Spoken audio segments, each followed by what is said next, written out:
চাওঁতে চাওঁতে পদূলিমুখ পালেহি হেঁপাহৰ ৰঙালী বিহুটি।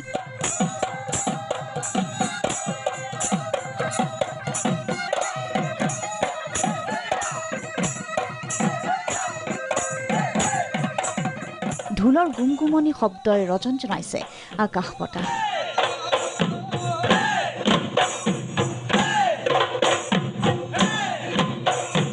ঢোল পেঁপা গগনাৰ মাত শুনাৰ লগে লগে চঞ্চলা গাভৰু নাচনীজনীয়ে দৌৰ মাৰে মুকলি আকাশৰ তললৈ।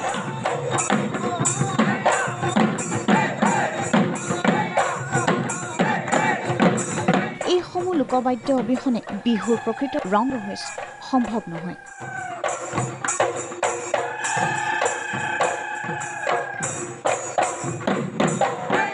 বিহু বুলিলে একাংশ যুৱকৰ নিপুণ হাতৰ পৰশত প্ৰাণ পাই উঠে বাদ্যযন্ত্ৰসমূহ।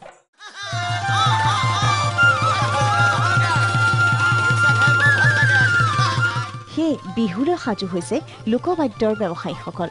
নাহৰকটীয়া ৰঙালী পথাৰৰ ৰঞ্জু গজেন শইকীয়া ব্যস্ত পেঁপা আৰু গগনা বনোৱাত। 2007 চনৰ পৰাই গজেন শইকীয়াৰ হাতত প্ৰাণ পাই আহিছে গগনা, পেঁপা, সুতুলি আদি থলুৱা বাদ্যযন্ত্ৰ। চেষ্টা কৰোঁ বাবে মানে আজি ইমানখিনি কৰিব পাৰিছোঁগৈ বুলি ভাবিছোঁ মানে নিজে। কি বনোৱা তুমি? এতিয়া বনাওঁ পেঁপা, গগনা, সুতুলি, তাৰপিছত টকা বনাওঁ, দুতৰা বনাওঁ, টোকাৰী আৰু বিন, কৰতাল, ৰামতাল এইবোৰ আদি কৰি। যোৱাবেলি কৰোণাৰ বাবে লোকচানৰ সন্মুখীন হৈছিল লোকবাদ্যৰ ব্যৱসায়ীসকল। বাক্সাৰ বৰমাৰ বজাৰত খনিকৰসকল ব্যস্ত ঢোল মাদাল মেৰামতিত। বিহুৰ সমান্তৰালকৈ বড়ো জনগোষ্ঠীয় খেৰাই বৈশাগুৰ বাবেও সাজু হৈছে এওঁলোক। এতিয়া ঢোল মাদাল আৰু নাগৰা, সৰু সৰু নাগৰা আছে। ভাল লাগে আৰু ৰঙালী বিহু হ'লে আমাৰো ভাল লাগে। এটা কাম বন হ'লে ভাল, বেচা কিনি কৰিয়ে ভাল হয়। ৰাতিপুৱাৰ পৰা আমাৰ গধূলিলৈ চলে আৰু 8টা কিলে। গৰু বিহুলৈ মাজত মাত্ৰ 4টা দিন বাকী। গৰু বিহুৰ বাবে এতিয়া পঘা বনোৱাত ব্যস্ত হৈ পৰিছে দৰঙৰ গোসাইগাঁৱৰ 150টা পৰিয়াল। পুৱাৰে পৰা সন্ধিয়ালৈ এতিয়া এওঁলোক কেৱল পঘা বনোৱাতেই ব্যস্ত। বিয়া হৈছে 16 বছৰ পৰা এইটোই চাই আছো।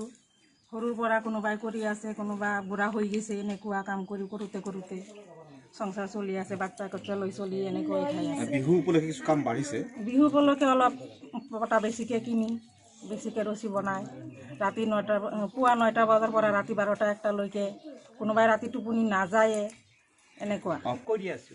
ৰাতিপুৱা চাহ খাইছোঁ, কিজানি 12টা 1টাত ভাত খাব লাগিব। কিমান পকা বনাইছে?